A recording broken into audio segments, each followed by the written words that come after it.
Sorry. Good evening to all our viewers at home. I'm Mary Lear. And I'm Adrian Antonio, and we are here to welcome you back to another episode of The Surface. Mary, how was your day? It's been going great so far. Just got out of Les Mis rehearsal. I heard there was a senior class meeting today. How was that? It was fun. We got some good news, apparently. The district is partnering with Petco Park for graduation. So we might be able to see graduation, our faces on the Jumbotron at Petco Park. I'm stoked about that. If you haven't seen any of our previous episodes, we highly recommend that you watch them on sdscpamainstage.com, although you should probably finish watching this episode first. To find previous episodes of The Surface, start by making your way to the Student Series page on sdscpamainstage.com and clicking on the Surface Archives. And while you're there, be sure to check out the other pages to look out for future events. Yes, the SDSCPA Mainstage website is a great place to learn about what's happening at school, so we strongly encourage you all to take a look whenever you can. Without further ado, Adrian, what's going on above the surface? Well, Mary, we got quite a few announcements today, so let's just get into it. The freshman class is having a virtual Panda Express fundraiser this Saturday on the 27th. Anyone in the United States can show their support by using the code on the flyer shown on your screen at any Panda Express location in America when the cashier is ringing you up. Follow their class Instagram at SCSCPA24 for more information. Juniors versus Seniors Week is coming soon. Classes of 21 and 22 can prepare and participate by taking the respective nomination surveys. Juniors, you can use the link shown on your screen, and seniors, you can go to your class Instagram at SDSCPA21 and go to the link tree for more information. Jerseys are also on sale for both classes, so make sure you follow your class Insta for more details. The senior class is also having a fundraiser next week on spring break at Dinky National City. Feel free to help out the class of 2021 by showing the flyer shown on your screen when purchasing something sweet. Academic League is having a scrimmage with San Diego High School tomorrow at 2:30, so make sure to be part of the action. Anyone is welcome, even if you haven't gone to a previous club meeting. Mary, that's all for today. Back to you. Wow, a lot of exciting things coming up. That's great. Now, Adrian, last week we talked with a teacher and some students from the amazing No Place for Hate committee that we have here at SCPA. Now, if you didn't watch last week's episode, know that this episode is part 2 of a 2-part series. So, like we said before, we recommend that you stay and watch this episode first, but then you should head over and watch the first part. You know, just for context. Exactly. We talked about what the No Place for Hate committee does to stop hate at the source and keep the uplifting atmosphere at SCPA. In last week's survey, we asked you, the students, what you thought of SCPA's involvement in social justice and how we could eliminate hate at SCPA. Today, we're going to read some more discussions and responses from that same survey to add more to today's discussion. But before we begin, we should probably break down what our student survey is. Each week we send out a survey related to SCPA culture. Last week we had a survey that focused pretty closely on social justice on our campus, and this week we are talking about kindness on SCPA through anti-bullying. So let's see what's going on below the surface. Our first question asked if the school suffers from bullying. I think it's important that we establish that we actually have bullying on campus. So we asked students to rank the severity of bullying at SCPA on a scale from 1 to 10. With 1 being no bullying and 10 being severe bullying. Our average response is around a 3 or 4. I don't think that's too bad for such a stressful age. And, we have to make it clear that every school across America, across the world, experiences bullying to some level. So we'd be lying to say if there was no bullying at all. Absolutely, I totally agree. Our next question was focused on how students have been bullied, and most students said that just general teasing and taunting was what they've experienced most on campus. So, going back to that 3 or 4, it's not really like a bunch of physical fights happen at school, especially this year, but I think that saying that there's been some teasing and taunting is a fair analysis. Yeah, I hope there aren't any physical fights right now. There's a panorama going on, y'all.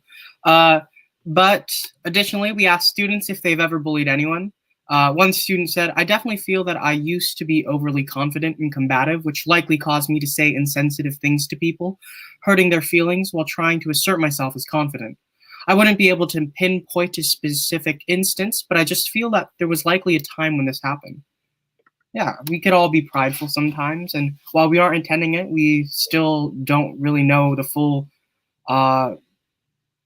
length of our impact on people. I'm not sure what. Last week we had last week when we had our No Place for Hate committee on, they explained to us that, sometimes bullying starts off as like just kind of like mean-spirited jokes and stuff. So I definitely think that a lot of people have been on both sides of both bullying and being bullied. So I think that this response makes a lot of sense and is probably how a lot of people feel when it comes to bullying.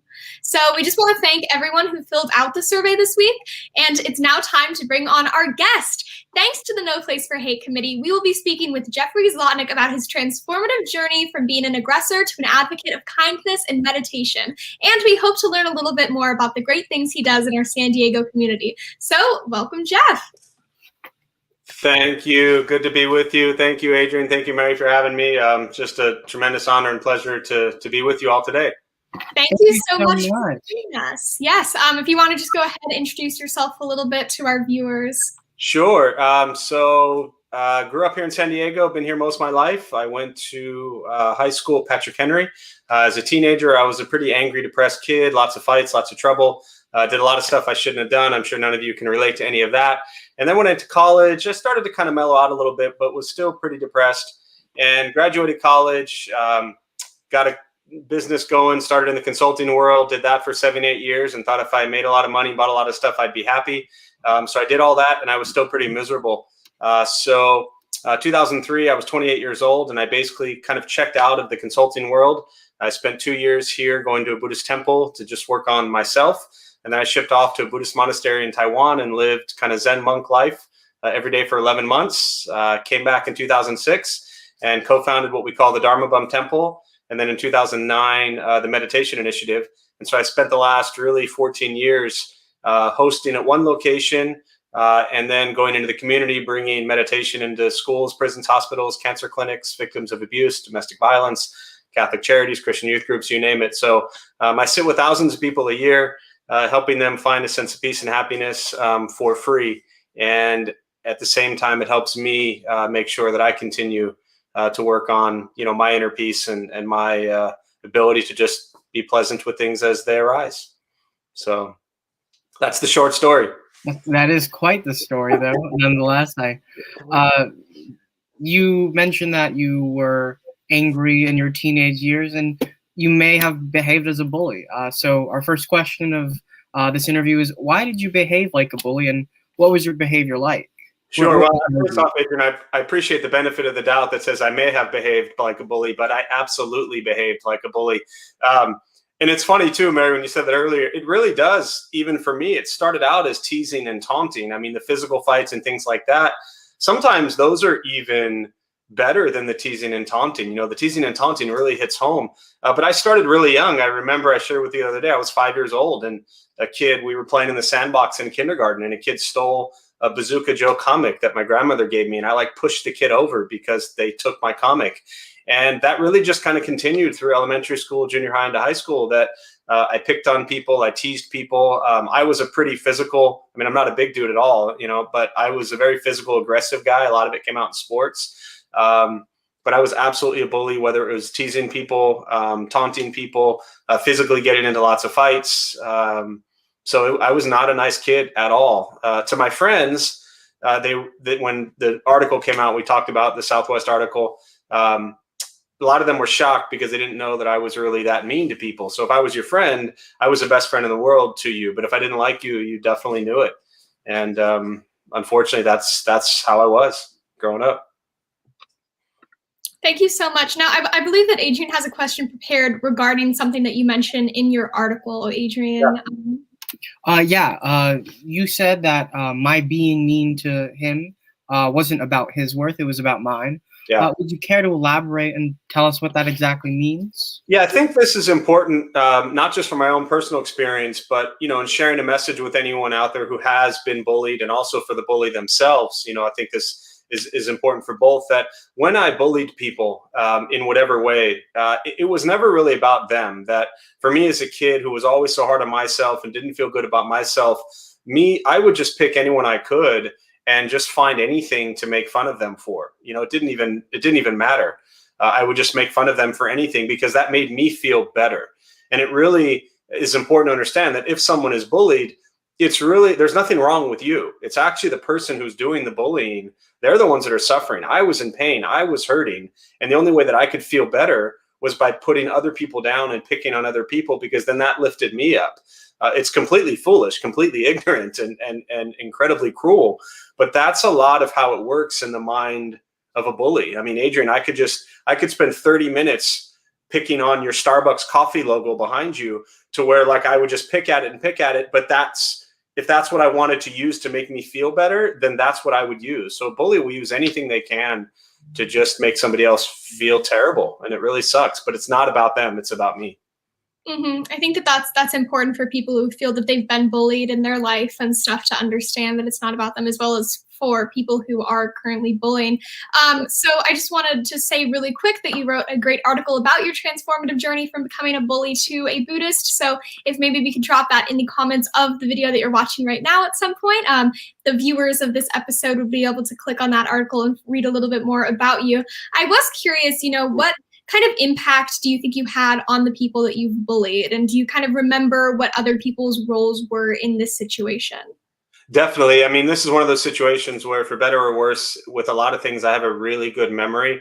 And so many of these things I do remember clearly. And there's also a lot that I don't remember. The article specifically was written by Eric Stoyer, a kid that I grew up with since we were, 5 years old in kindergarten, and a kid that I bullied. He was the one who wrote the article about his experience with me growing up, and what it was like for him to be bullied, and then also what it was like for me transforming my life. But I remember that I was just finding any opportunity I could to put people down, and that no matter what they were doing or who they were, I just needed to cling on to something. And I remember if it was someone that was smarter than me, and there were a lot of those people, right, that I would just make fun of them for being smart. If there's somebody that was bigger than me, I would find something to make fun of them for. If it was someone that was, better, no matter what it was, I had to prove. It was really all about my ego, that I had to prove that my ego, my arrogance, my cockiness was superior to them. And so there were very specific instances of, and a lot of it was physical too, where I would physically punch people or chase them down after school. A lot of it came out, as I mentioned earlier, through sports. And a lot of it really was the simple teasing. That's why when you said that, it kind of struck a chord. And I mentioned this to you, but a lot of it came up at my 20-year reunion, where, after a couple hours into the night, a bunch of people that I went to high school with came up to me and just started asking me, like, why were you so mean to me? Do you remember what you did to me? Do you remember how you behaved towards me? And a lot of it I do remember. There are things that I don't remember, and some of that's actually referenced in the article. And Eric did an amazing job writing that article. Such an incredible experience for him and for me as well. But I do remember a lot of it. Absolutely. I think that we were talking about your reunion and also having a conversation about forgiveness. Can you kind of expand on your philosophy regarding that? Yeah, I think the forgiveness aspect, the first thing I had to do was learn to forgive myself. That, no matter how much I wish that I hadn't been who I was, I can't change that. I can't go back to high school or junior high school and change who I was or how I treated people. And that's something, unfortunately, that I have to live with my entire life. And so I had to reach a point, and a lot of this came through meditation and kind of turning my focus and spiritual practice inside. I had to reach a place where I had to make peace and forgive myself for what a terrible person I was. And before I even wanted or expected anyone to forgive me, I needed to learn to forgive myself, because I had to transform myself from being a really mean, angry person into someone who did everything he could to bring loving kindness and compassion into the world. And if others forgive me, of course, I think we always want forgiveness. But forgiveness is a tricky thing, where often it makes it seem like if they forgive you, that means everything's okay. And so I'm not even necessarily, I don't mean this in a harsh way, but I'm not out there begging people to forgive me. What I did doesn't necessarily even need or deserve being forgiven. I caused a lot of pain, and I have to live with that. But I can't, and this is really for the bullies out there, we have to learn to love and have compassion and forgive ourselves. Otherwise, we'll never be able to change. of course, I hope people forgive me for what I've done. And I've had many one-on-one conversations with many of the people I have bullied, and with many of the people I've bullied, even their parents who knew me when I was a kid. And, I've had experience of leading meditation with parents of kids that I used to like torture when I was 10 years old. So it's been a really crazy experience. And forgiveness is key, but I have to live with it. If they don't forgive me, I have to live with that as well. Mm-hmm, mm-hmm. And you kind of addressed people who might be currently behaving as bullies and are maybe looking to you for some advice. Do you have anything else that you wish you could like tell people who feel like they're kind of being an aggressor at this stage of their life? Yeah, I think, and I had one experience, and I've gone into a lot of schools, obviously, and speak on bullying, and one experience where maybe I think 30 kids at a high school, and there was this kid in the back, and I just felt like the entire reason I was there was to connect with this one kid, that I could just see that was me sitting in the back of the classroom, ignoring me, not caring that I was there, throwing things at other students, making jokes, and that was the person who really had so much potential with a big heart, but felt for whatever reason so much pain. And if I could, I would really want every bully to understand that there's somebody out there that loves them, that cares about them, that appreciates them. And if they're just patient with themselves, I wasn't patient with myself at all. And because of that, I really brought so much suffering to other people. But if I had given myself time to be patient, I think that I wouldn't have been so mean to people. So for those of you who are bullying other people, just understand that, one, it sucks to hurt. I mean, I've been hurt before as well, not bullied in the way I did it, but we all know what it's like to be hurt, and it's not fun. So if we can begin to see what it's like to live in somebody else's shoes, and imagine if someone was doing that to us, it's not fun. But sometimes, unfortunately, it just takes time for us to grow up and grow out of that ego and that immaturity. 100%, absolutely. And I am wondering, like we're saying that you're going and speaking at schools about bullying and stuff. That's like pretty different than punching kids over comics. So like, what kind of inspired you to change this behavior and kind of? Yeah, even for me, like when I look back, when I do talks like this and I think about, and I have to like really remember stories, it's almost like I'm outside of myself, looking at myself and thinking like, was that really me pushing this kid down a hill and laughing at him? Yes, that was me. Was that really me punching and kicking this kid? Yes, that was me. It's shocking to me that I was actually that way. And even after the article came out, my parents were like, I didn't know you were that bad. And it's like, well, it's not like you come home and you're like, hey, mom, dad, guess what? This is how mean I am to people, But I think the transformation really for me was one night I was out downtown, and I was I think I was 28 years old. And I was in line with my friends waiting to go to this club. And I had this whole realization in my head in like 20 seconds that, I was going to stand in line. I was going to pay a bunch of money to get in. I was going to run it around all night long and, drink and just do stupid things. And I was going to wake up the next day and feel like crap. And that realization I had in 20 seconds is exactly what happened. I woke up the next day and I just said, I need to change how I'm living my life. And so I went back to this Buddhist temple that my best friend growing up, Kristen, had taken me to initially. And I just remember going there, and I had slept until noon that day. I woke up, I had a headache, and my first thought was I have a headache. And my second thought was I need to go back to that place. And when I went there, I just felt so much inner peace and calm. And I picked up 2 books. One of them specifically was How Great Beings Die. And it was a book about how great leaders, spiritual masters, what happens to them at the time of death and how peaceful they are. And really the message from this book that I remember is that we always talk about, to rest in peace or to be at peace at the time of death. But the only way we can truly rest in peace, I believe, is if we live in peace. And there was nothing in my life that was peaceful in my own head. So I just began, and that was 2003. So 18 years ago, I've been at this practice every day for 18 years. And it is a practice, but you definitely can drastically transform your behavior. So don't give up on yourself. Yeah, that's one thing that we should make clear to our audience right now is that like you're not born a bully. You can change. Mm-hmm. I want to reiterate what Ms. Burnham said last week about how you aren't a bully. You're behaving like a bully, mm-hmm. because there isn't any intrinsic bad in your heart when you pop out the womb. No, it's a learned behavior. It comes from surroundings and your circumstances. And just like how you did, Jeff, anyone can change and anyone can overcome it, because it really is an issue within yourself. Definitely. And it's so true, Adrian. And, you know, my parents, I grew up in such a spoiled, privileged, loving, you know, there's no perfect family, but it was about as perfect as you can get. You know, I had every advantage in the world.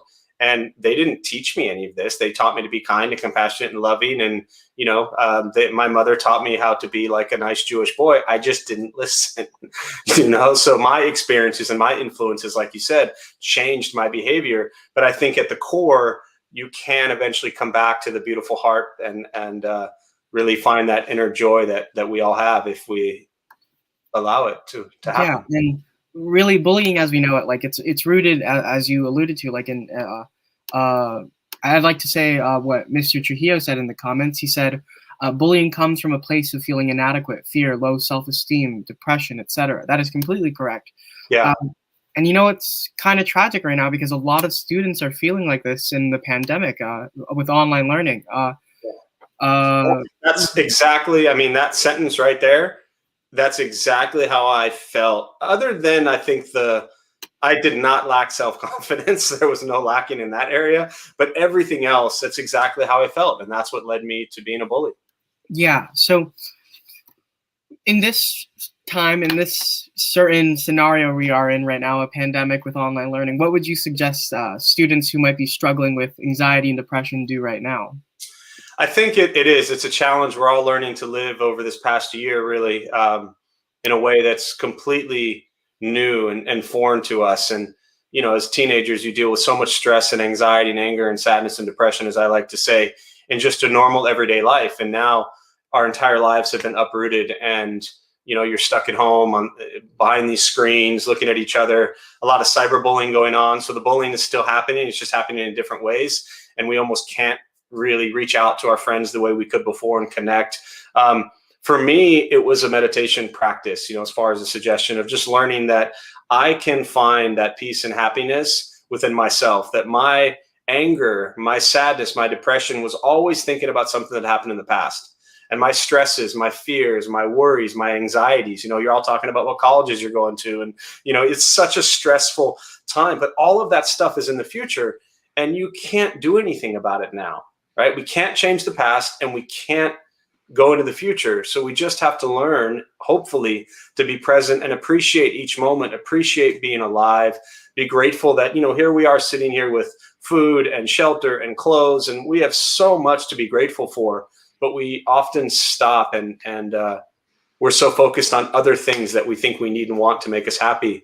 But that peace of mind and that kind of that loving heart really just comes from within. So for me, it was learning to get quiet, to sit down, to breathe, to do a meditation practice, and be grateful for everything.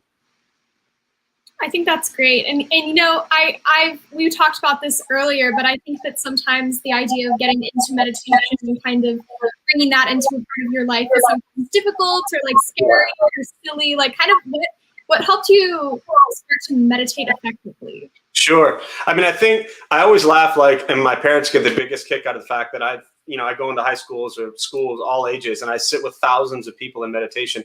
I am the last kid at 15 years old that would have done any meditation whatsoever, you know? So I think for me, it was understanding that there's no magic to it. There's no mystical, magical experiences. It's not what you all read about in books, and you don't float, anything like that. Can I just lead you through a brief, like, 2-minute meditation practice? It's a lot easier to do it than talk about it, and then you'll kind of understand. Absolutely. Go for it. Yeah. All right, great. Hope our audience joins in. Yes. All right. Yeah. So all of you watching, this will be the quickest meditation you've ever done in your life, but we will be done in like probably 2 minutes. So a couple things to tell you before we begin. Nothing's going to happen to you.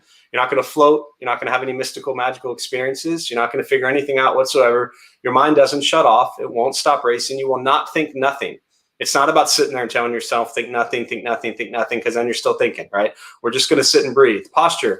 If you just kind of want to sit up straight, even Adrian, see how you're like leaning forward, you're typing and looking at the computer, just kind of sit up straight, relax the shoulders, close the eyes if comfortable, mouth is open or closed. I will guide us as we begin, and we'll settle into a little bit of silence. Most important, don't expect anything.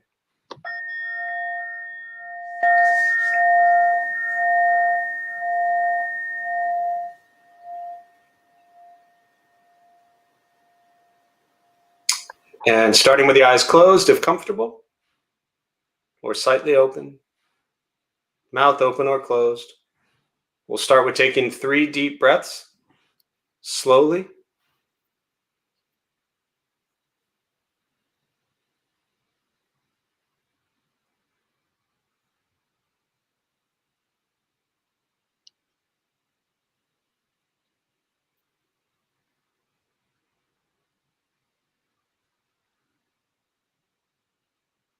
And eventually, settle into a natural rhythm of the breath, aware of all the sounds around you, but concerned with nothing, but sitting, breathing. Gently guide your attention and focus to your stomach. Breath in, feel it rise. Breath out, feel it fall.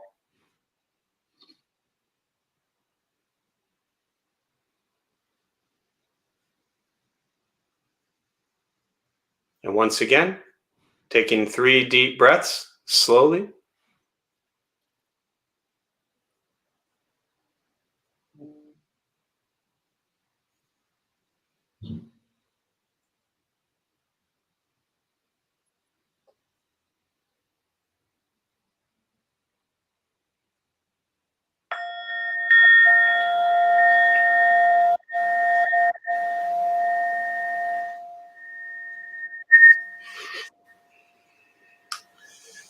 And slowly open the eyes. Most important with the practice of meditation is to just recognize how you feel right now and compare this to how you typically feel and recognize the difference. However you feel, it's not because of what I said or how we sit and hold our hands or sounds around us. It's our own mind. In our entire life, things happen and we react. More stuff happens, more reactions. All we're working on is learning what it's like to respond to something quietly, peacefully, and still. Because most of our lives, we don't respond to anything quietly, peacefully, and still. That's it. That's all of it. That was free. That cost you nothing. You didn't have to go anywhere. It's simple. Just take some time and take care of yourselves every day, because we tend to be the last ones that we take care of, and we should be the first. Does that answer your question, Mary? Yes, it does. So thank you very much. Yeah. That's great. Thank you. Thank you. That was an awesome experience. Now I think we joked earlier that like it's the only ever appropriate time to have dead air during like a live show. So thank you. Yeah. So for our last question, we're gonna hit you with a real hardball. So we want to know what you think your life purpose is and how we can see that in your life's work. I know that's a loaded question, so feel free to take your time. My life's purpose. I think my life's purpose changes, and I think it's changed a lot up to this point. I think it'll change a lot going forward, and I think it's always important to pay attention and become aware of how we evolve and the impact we can have in this world. But I really believe that I am driven so much because of the pain and suffering I brought to so many, that my life's purpose is really all about bringing something into the world that can help people find a sense of joy and beauty in their life. I grew up, for no one's fault but my own, so angry and depressed. And I've spent years working with thousands and thousands of people who are so angry and depressed. And I literally wake up every day and think, how can I make the world better for just one person today? And if I can change one person's views and thoughts and reaction to their negative experiences, then everything I do is worth it. I don't try to change, to be too big. I'm not trying to change the world. if I can help one person every single day, the ripple effect from that is incredibly profound. So that's my purpose, just to see how I can help people suffer less. That's beautiful. Yeah. Thank you so much. Thank you so much for joining us on the show tonight. We really appreciate it. Everyone make sure to check out his article, The Bully and the Buddhist, which you can find on our SDSUPA main stage website. We want to thank you so much for coming on. We really appreciated all of your wisdom. Thank you so much. Thank you, Mary. Thank you, Adrian. Appreciate y'all having me, and thank you for the work you're doing. You're definitely changing lives, so keep it going. Thank you. All right, cool. Take care. You too. Thank you. That was wonderful. Meditation. Oh, yes. I have bad posture. Yes, I think that's really great. Okay. So now is part of the broadcast where we showcase students' work. And for today, Ms. Gutierrez, if you would like to roll up the photo, we have a piece from our very own graphic designer at The Surface, Enrique Bracamontes. He's the one that does the wonderful credits you see every week. So big shout out to him for that. And big shout out to him for this beautiful piece of work. I'll read his artist statement right now. As the viewer navigates around infierno en la mente, hell in the mind, they begin to understand the realities that surround those who live within a manipulative relationship. The audience first identifies the woman's face as her stare follows a diagonal path, looking away from the puppetry hand and its cruel acts. The hand's position demonstrates its domination, and the brain's exposure illustrates how significant the manipulation is. As the viewer walks away, certain individuals pop into their head, usually those that emulate the same level toxicity and the lack of self-love in their personal relationships. This piece depicts the necessity for those in these kinds of relationships to develop a healthy relationship by distancing themselves from those who have done harm to them. Wow. And I think that's that's perfectly applicable to our entire conversation these past 2 weeks. Like bullying, it's definitely a relationship of sorts, and it's a toxic one for sure. So I'd just like to say thank you to Enrique for sharing that. He's a close friend of both of us, and we're just so thankful and appreciative of all his work that he's done at SCPA and for The Surface. And for The Surface, yeah, absolutely. So thank you so much for that submission. We really appreciate it. Unfortunately, that is all the time we have for tonight's show, but before we go, you should know that there are ways you can reach out to us and get more information about The Surface. We have an Instagram account at thesurface.scpa with a super helpful card, so make sure to go check out our section on the SCPA main stage website. Just go to sdscpamainstage.com and head over to the Student Series page. There you'll be able to find all of our episodes, our Student Spotlight submission area, Jeff's article, and our weekly survey. Sadly, The Surface will be going off the air for spring break, so we'll see you after with a wonderful episode featuring Mary Lear and not me. I will not be hosting for that episode, and you'll see why once we get to that date, but it'll definitely be an action-packed episode. The episode is called Plugged In, and it's basically about how you can get plugged into the SCBA community further by joining clubs and other extracurriculars. Be sure to stay updated on everything we have going on by following the aforementioned stuff that Mary mentioned. So, yeah. There is a reflection piece from the No Place for Hate committee that I think we will be dropping in the chat at some point, but that is all the time that we have for today. So thank you so much for watching today's episode. Make sure to check out Jeffrey's article and that reflection activity, and we're so excited to see you next time on The Surface.